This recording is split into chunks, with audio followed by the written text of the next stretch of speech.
Jesse, kamu kenapa? John, udah 2 bulan ini aku belum dapet, John. Kamu ngerti kan?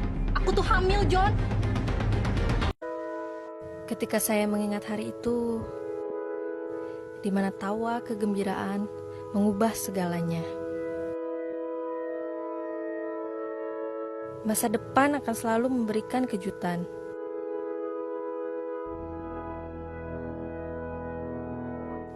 Tidak ada yang pernah tahu apakah saya bisa menjalaninya.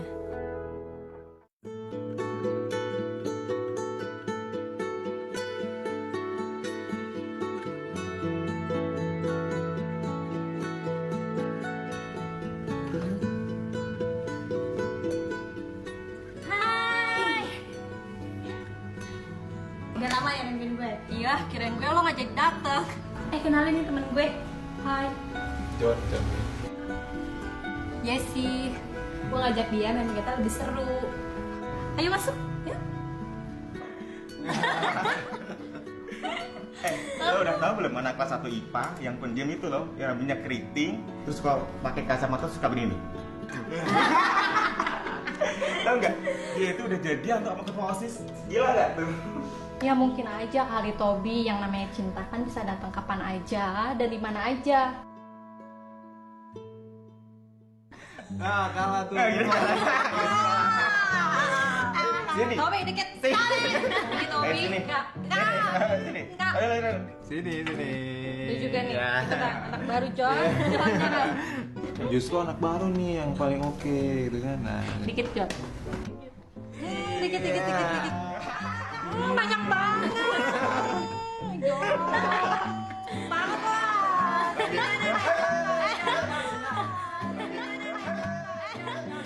Kesan pertama saya begitu ngelihat John, ya dia lumayan ganteng, terus anaknya apa ya, supel gitu, lucu gitu, humoris. Waktu saya baru kenal Yesi itu ya agak cuek orangnya. Mungkin waktu itu tertantang bagi saya untuk mencoba menaklukkan dia gitu, untuk saya bisa jadian sama dia gitu kan.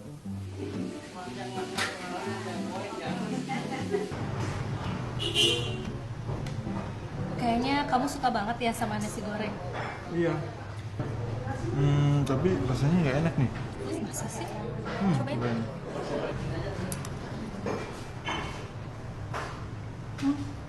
Iya, nggak enak ya. Nggak enak kan? Bener kan? Tapi aku bisa loh bikinin nasi goreng yang lebih enak. Oh ya? Iya.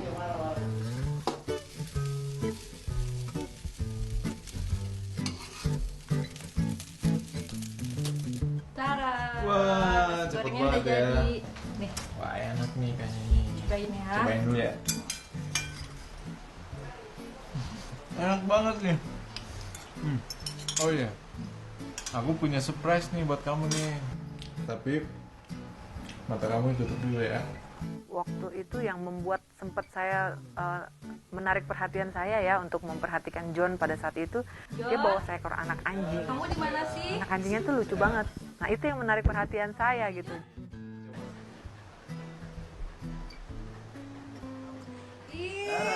Lucu banget, Itu kita sudah semakin dekat sampai akhirnya kita pacaran. Terus waktu saya deket ataupun pacaran sama Yesi ya memang tiap hari yang dipikiran ya pengen ketemu aja gitu kan. Kami memiliki gaya pacaran yang melampaui batas. Sampai akhirnya kami jadi ingin pengen tahu segalanya gitu. Iya sih. Aku sayang kamu ya. Ya rasa cinta itu ya segala sesuatu memang dibuktikan dengan seks mungkin. Jadi ya itu yang memang akhirnya saya tuntut dari Yesinya.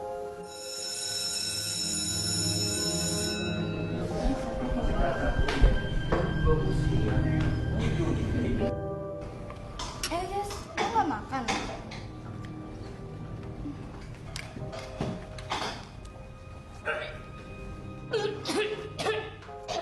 Yes, mau kemana lo?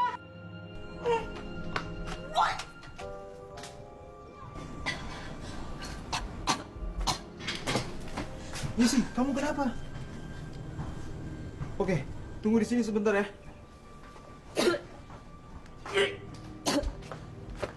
Yes. Sisi, kamu minum dulu ya. Kamu kenapa, Yes? John, udah 2 bulan ini aku belum dapet, John. Kamu ngerti kan? Aku tuh hamil, John. Jadi waktu itu saya cukup shock. Wah, gimana ini? Udah kayak kiamat ya. Jadi karena saking paniknya waktu itu, ya kita putuskan untuk gimana caranya untuk ya dibuang aja atau kita aborsi. Waktu saya udah datang di tempat untuk mengaborsi anak kami, jujur perasaan takut akan gimana ya rasanya nanti sakit nggak ya atau gimana, itu semua udah ketutup. Jadi tujuan saya satu-satunya cuma saya nggak mau malu. Kemarin waktu kamu kesini, kamu bilang usia kandungan kamu berapa?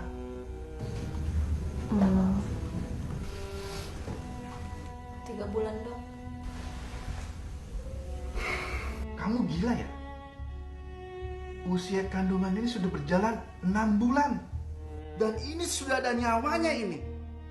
Ini sama aja suruh saya ambil pistol dan tembak kamu. Sebaiknya kalian lapor pada orang tua dan segera menikah. Saya ya jujur aja nggak siap sama sekali untuk menikah. Belum kepikiran sama sekali gitu.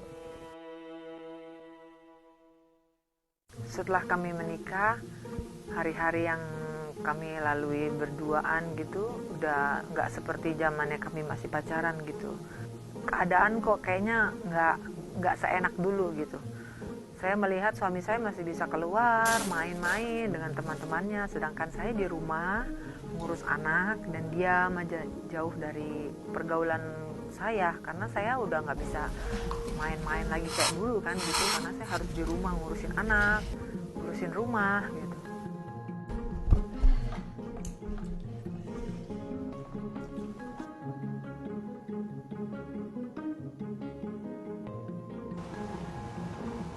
Ya saya suka keluar sendiri. Di saat saya keluar itu ya saya suka aja kenalan sama perempuan lain. Saya suka godain mereka karena ya masih ada darah muda dalam jiwa saya waktu itu kan, karena ya jujur aja saya belum siap untuk terikat gitu.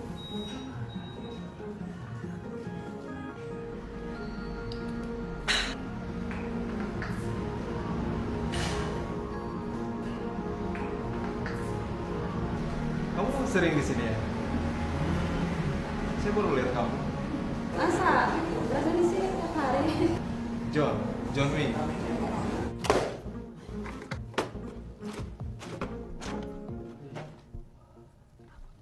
Tapi pada saat itu saya juga tidak memperhatikan kenapa dia bisa jadi seperti itu gitu. Maksudnya dalam arti kata pada saat saya punya anak, itu saking saya sudah sibuknya ngurus anak gitu. Jadi kita tuh kadang wanita tuh suka nggak memperhatikan keadaan kita sendiri gitu. Fokus saya cuma ini kayaknya suami saya ada yang nggak beres gitu. Saya hanya curiga terus sama dia tanpa saya memperhatikan keadaan saya pada saat itu.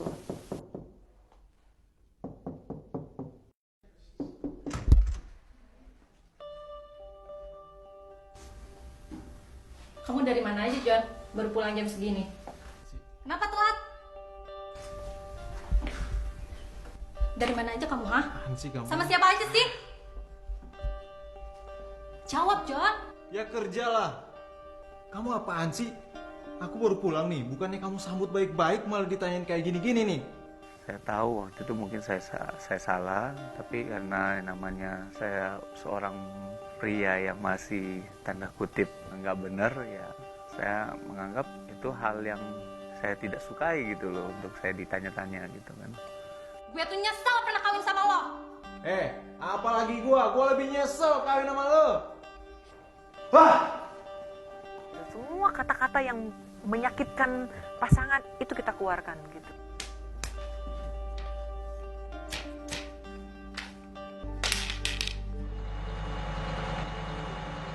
Karena saya pengen tahu dunia kerja itu seperti apa, akhirnya saya bekerja freelance, menjalankan percetakan.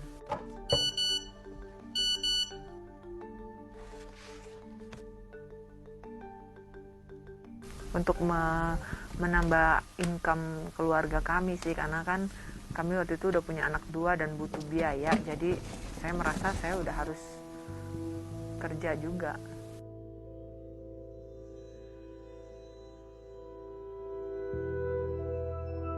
John, Ya? barangnya aku taruh depan ya. Oh iya.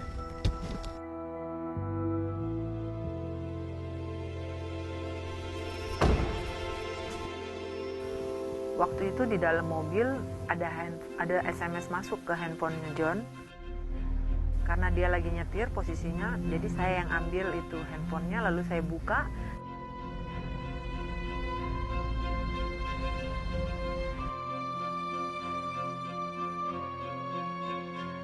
Rasanya emosi udah pengen keluar, udah pengen marah saat itu. Tapi saya masih tahan, karena saya pengen tahu ini cewek siapa gitu. Kalau saya marah kan nggak ketahuan itu cewek siapa gitu. Jadi saya tahan semuanya, saya terus balas. Padahal saya udah gemeteran banget, udah emosi banget gitu.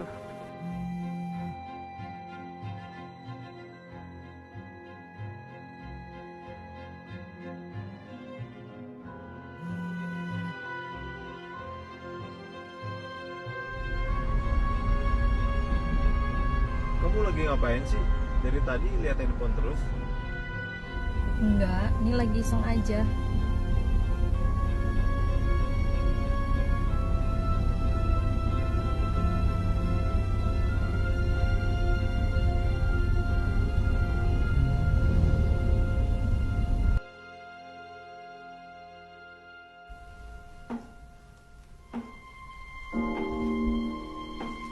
John, lo baca ini.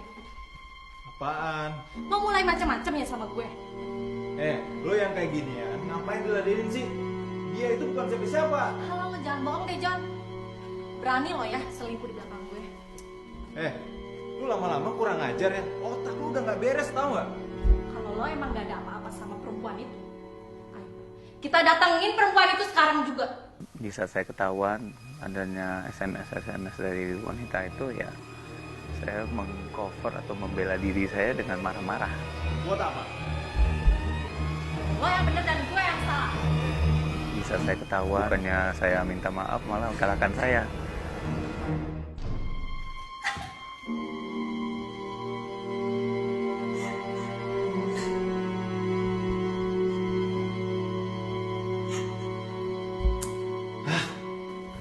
Satu hal kebiasaan yang sering saya lakukan ketika saya ada masalah dengan John, berantem atau apa, saya selalu menelpon satu orang yang saya percayakan, dia itu untuk membimbing saya ya, pembina rohani saya gitu.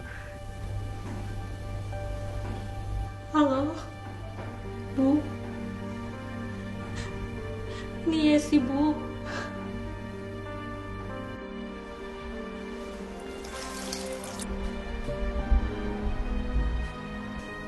Sakit ya?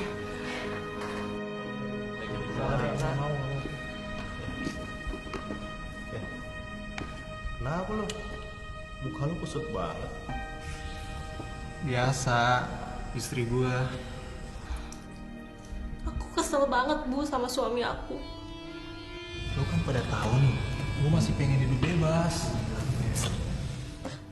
Aku nggak tahu harus gimana lagi, Bu. Ya sudah, kamu yang sabar ya. Kamu harus tenang supaya kamu bisa menjernihkan pikiran kamu. Pasti Tuhan ingin mendewasakan karakter kamu.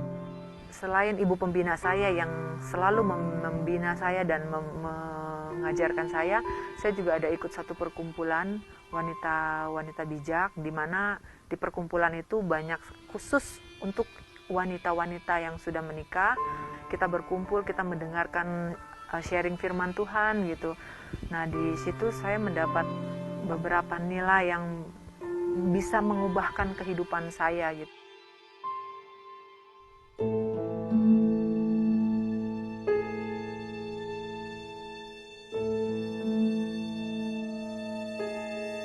di tangan seorang wanita itu ada dua kekuatan. Ada kekuatan untuk meruntuhkan atau ada juga kekuatan untuk membangun. Mana yang kita mau pilih? Apakah kita mau membangun rumah tangga kita atau kita mau meruntuhkan rumah tangga kita? Pada saat itu saya berpikir, Tuhan, saya tidak mau menghancurkan rumah tangga saya, tapi saya mau membangun rumah tangga saya. Dan juga pembina itu katakan bahwa tidak ada manusia yang sempurna di dunia ini, bahkan kita sendiri pun tidak sempurna. Maka dari itu kita harus mempunyai satu ruang bersalah bagi suami kita. Jadi kita tidak menyimpannya itu dan menjadikan itu suatu hal yang luar biasa, sehingga kita bisa memaafkan dan memaafkan. Pada saat saya merenungkan kasih Tuhan gitu, saya mengingat juga betapa Tuhan itu menunjukkan kepada saya ketika dia mati di kayu salib, sedang membela segitu banyaknya perlakuan orang-orang yang berdosa gitu. Dan pada saat itu saya juga langsung tertegur gitu, apakah saya selama ini hidup tidak bersalah gitu. Saya tidak melakukan kesalahan gitu, saya juga banyak melakukan kesalahan. Tetapi Tuhan bilang Tuhan mau menghapusnya semua itu di atas kayu salib. Dia sudah memberikan kasih-Nya yang begitu luar biasa, tanpa batas dan tanpa syarat bagi saya. Dan saya pilih bahwa saya mau berubah, saya mau memilih untuk membangun rumah tangga saya kembali, saya memilih untuk memaafkan suami saya, apapun kekurangan dia, apapun kesalahan dia, saya pilih untuk memaafkan dia. Saya bertemu dengan seseorang membicarakan mengenai bagaimana caranya menjadi seorang pria sejati. Bro, laki sejati tuh bro, gak akan gampang nyerah cuma karena hal sepele kayak gitu. Apalagi lu udah nikah, lu kan tahu pernikahan itu sama kayak lu bikin janji komitmen untuk setia seumur hidup. Suami itu lokomotif, istri sama anak tuh kayak gerbong. Kalau lu bawa istri sama anak lu ke arah yang gak baik, sama aja tuh kayak lu bikin istri sama anak lu tuh ke arah kehancuran. Saya merasa, wah, saya takut sekali waktu itu. Gak mau dong Tuhan, kalau misalnya anak-anak saya mungkin rusak akibat saya. Nih, ntar dulu ya, gue punya sesuatu sama lo nih. Nih, gue baca tuh. Apaan ini? Yakobus 5 ayat 16. Karena itu hendaklah kamu saling mengaku dosamu dan saling mendoakan supaya kamu sembuh. Dua orang yang benar, bila dengan yakin didoakan, sangat besar kuasanya. Nah kan, keterbukaan tuh harus sebuah kemuliaan bro. Jadi lo harus bisa terbuka sama istri lo, apapun keadaannya. Waktu itu saya merasa, wah, hal itu saya belum lakukan. Jangan sampai terlambat gitu kan. Saya harus lakukan. Nah di situ saya benar-benar, wah, diingatkan untuk saya harus berubah, saya harus bertobat. Ya, saya harus melakukan pengakuan dosa terhadap orang-orang yang saya sakiti ataupun orang yang bersalah.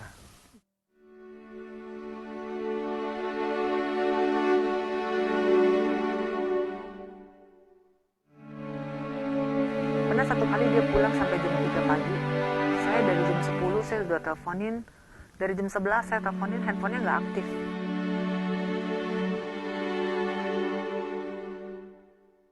Respon saya yang dulu-dulu itu mulai mau keluar lagi. Tapi lantas saya mencoba untuk tenang dan saya ambil pilihan, saya berdoa.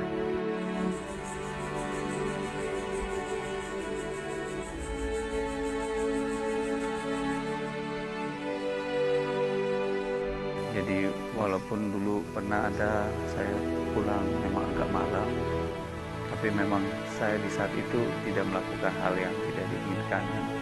Dan saya juga memang berusaha untuk jujur kemana saja saya pergi, dengan siapa, apa yang saya lakukan. Di jalan ada teman aku yang bermasalah dan harus berhubungan sama polisi, jadi aku harus nemanin dia. Terus handphone aku tadi juga mati, nggak bisa hubungin kamu. Mungkin kayak handphone tuh enggak, saya kasih aja, mau buka, saya nggak ada dikduk was-was lagi gitu, karena tidak ada hal yang negatif yang saya simpan di handphone itu.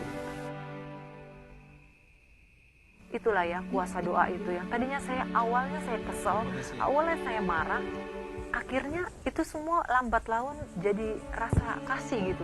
Saya mulai belajar untuk bisa berkomunikasi dengan baik dengan John dan menghilangkan setiap kecurigaan itu. Saya akan belajar untuk lebih menghargai dia, lebih menghormati dia. Maafin aku selama ini ya. Kalau selama ini aku nggak menjadi suami kamu yang baik. Maafin aku juga ya John, aku udah pernah ngecewain kamu. Ya.